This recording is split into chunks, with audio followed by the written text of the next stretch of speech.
তো নমস্কার বন্ধুরা, চলে এসেছি আরও একটা নতুন ভিডিও নিয়ে। তো দেখুন, আজ নিয়ে এসেছি মানে রাত্রেবেলা আগের দিন নিয়ে আসা হয়েছে এই ট্যাংরা মাছগুলো। দেখুন 1 কেজি ট্যাংরা মাছ নিয়ে এসেছি, বেশ একদম টাটকা তাজা আর একদম জ্যান্ত। জানেন এখানে মানে সেই ফিশারি হয় না, ফিশারি ছেঁচা মাছ। তো আমাদের এখানে এই ট্যাংরা মাছটা বেশ ভালোই পাওয়া যায় এই সময়টা। তো 1 কেজি নিয়ে আসা হয়েছে। তো এমনি কাটা যাচ্ছে না, তাই ছাই দিয়ে কেটে নিয়েছি, নিয়ে কেটে ধুয়ে ফ্রিজে রেখে দিয়েছিলাম। পরের দিন ওই যে ট্যাংরা মাছ দিয়ে কচু আলু দিয়ে ঝোল করব, কুমড়ো পুঁই শাক আর আলু দিয়ে একটু মানে চিংড়ি মাছ দিয়ে তরকারি করব, আর করব ওই যে শুটকি মাছ আলু বেগুন দিয়ে শুটকি মাছের ঝাল বানাবো। তো আপনারা প্লিজ মন দিয়ে ভিডিওটা দেখুন। আর আমার মেয়ে খায় না, তো তার জন্য ওর জন্য তেলাপিয়া মাছ নিয়ে এসেছি। তেলাপিয়া মাছ দুটো ওকে ভেজে দেবো। তো এইবারে চলুন, উনুনটা ধরিয়ে দিয়েছি, 2 পাকাতে রান্না করছি আজকের। আর এক পাকা উনুনে রান্না করছি না, 2 পাকাতে রান্না করছি।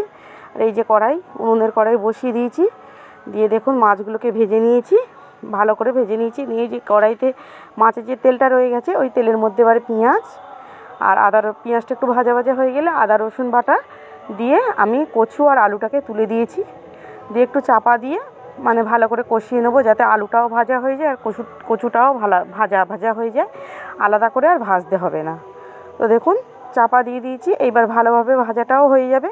তো দেখুন এইবার কড়াইতে তেল দিয়েছি, এদিকে আর একটা কড়া বসিয়ে দিয়েছি। তো ওখানে 5 ফোড়ন দিয়ে আমি পেঁয়াজ দিয়েছি আর চিংড়ি মাছটাকে তুলে দিয়েছি। চিংড়ি মাছটাও ভাজা হবে আর পেঁয়াজটাও ভাজা হবে। তারপরে ওই যে কুমড়ো আর পুঁই শাক যে কেটে রেখেছিলাম ওটাকে দিয়ে দিয়েছি। দিয়ে এবারে ভালো করে কষিয়ে নেওয়ার পর জল দিয়ে আমি এবারে কুমড়োর তরকারিটা করব। আর এখানে দেখুন আমি এই যে হলুদ গুঁড়ো, লঙ্কার গুঁড়ো, লবণ দিয়ে আমি এবারে জল দিয়ে ভালো করে কষিয়ে নিয়ে জল দিয়ে তারপরে আমি চাপা দিয়ে রেখে দেবো। আলু কচু একটু সিদ্ধ হয়ে এলে মাছগুলো তুলে দিয়ে এবারে একটু জিরে বাটা দেবো। আমাদের জিরে বাটাটা বেশ খাওয়া হয় ভালো, জিরে সব মানে মাছের ঝোল হলেই জিরে বাটা দেওয়া হয়। তো জিরে বাটা দিয়ে করব। তো এবারে দেখুন এদিকে মাছের ঝোলটা বেশ ফুটে গেছে, চাপা দিয়ে দিলাম। আর ওদিকে ওই কুমড়ো পুঁই শাকটা ওটা মানে চাপা দেওয়া যাবে না, ওর মাপে থালা আমার কাছে নেই। তো এমনি খোলা থাক, হয়ে যাবে সিদ্ধ হয়ে, হ্যাঁ আস্তে আস্তে। তো এই যে দেখুন ফুটছে, প্রায় হয়ে দেখুন এই যে নামিয়ে নিয়েছি। মাছের ঝোলটা মাখা মাখা করেছি, খুব ঝোল তরকারি করিনি। 3টে তরকারি তো তাই বেশি ঝোল টোল করা হয়নি। কচুগুলো আছে, প্রচুর কচুতে ঝোল টানে জানেন। আর এই যে কুমড়োর তরকারিটা দেখুন কত সুন্দর মাখা মাখা হয়ে গেছে, পুঁই শাকটাও বেশ নরম হয়ে গেছে আর কুমড়োটাও নরম হয়ে গেছে।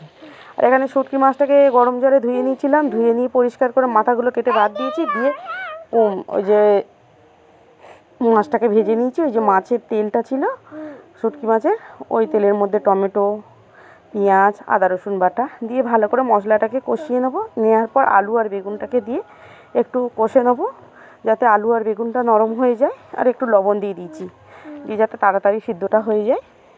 তো দেখুন এই যে এবারে হলুদ গুঁড়ো, লঙ্কার গুঁড়ো আর লবণ তো আগেই দিয়ে দিয়েছি। তো দিয়ে ভালো করে কষিয়ে নিয়ে এবার জল দিয়ে দেবো। দিলে এবারে কিছুক্ষণ পরে মানে তো বেশি জল দিয়ে ফোটাতে হবে না, কারণ আলু আর বেগুন তো সরু সরু করে কাটা, যে নাড়তে চাড়তে অর্ধেক সিদ্ধ হয়ে যায়। তো আর বেশি, আর ওই যে মাছটাকেও তুলে দিয়েছি, আপনাদের ভুলে গেছি। ওই যে যখন কষানো হচ্ছিলো মাছটাকে তখন তুলে দিয়েছি, নাহলে তো শুটকি মাছ তো একটু সিদ্ধ খাবে। তো চলুন এদিকে তরকারি বসিয়ে দিয়ে চলে এসেছি। দেখুন আমার রাস্তার ধারে এই যে ফুল গাছগুলো বসিয়েছিলাম, ফুল ফুটেছে। আর একটা প্রজাপতি দেখুন মানে ফুলের উপর বসে আছে, ছোট্ট প্রজাপতি। তো দেখুন কত সুন্দর ফুল ফুটেছে। আর এইদিকে গাছগুলো দেখুন এক সারি সারি দেয়া, খুব সুন্দর লাগছে। দেখুন যে প্রচুর কুঁড়ি এসছে গাছটাতে, দেখুন প্রচুর কুঁড়ি এসছে, প্রচুর ফুল ফুটবে, হ্যাঁ কত সুন্দর লাগছে দেখুন। ভাবলাম যে রান্না করতে করতে সব দিন ভাবি যে আপনাদেরকে দেখাবো, আর দেখানোর সময় পাই না। তো দেখুন কত সুন্দর লাগছে। এগুলো তো বর্ষার সময় মানে ডাল ভেঙে নিয়ে বসানো হয়েছে, ছোট ছোট করে ডালগুলোকে ভেঙে নিয়ে বসানো হয়েছে। কত সুন্দর গাছগুলো বেড়েছে দেখুন, আর কত সুন্দর হয়েছে দেখুন গাছগুলো। এই যে এদিকে দেখুন আর একটা প্রজাপতি, দেখুন আস্তে আস্তে আসুন, দেখুন কেমন বসে বসে ফুলের মধ্যে মধু খাচ্ছে। তো দেখুন কত সুন্দর লাগছে প্রজাপতিটা, মানে ডানাটা ফুলছে যখন কত সুন্দর লাগছে। ওই যে উড়ে পালিয়ে গেছে, একটু যেই মানে করেছি তো উড়ে পালিয়ে গেছে, সরে গেছি যখন, হ্যাঁ তাও বেশ ভালোই দেখা গেছে। তো দেখে এইবারে দেখুন সবগুলো রান্না আমার হয়ে গেছে। তো ভিডিওটা কেমন লাগলো প্লিজ কমেন্টে জানাবেন, আর সবাই ভালো থাকবেন। আবার দেখা হচ্ছে নতুন একটা ভিডিওতে।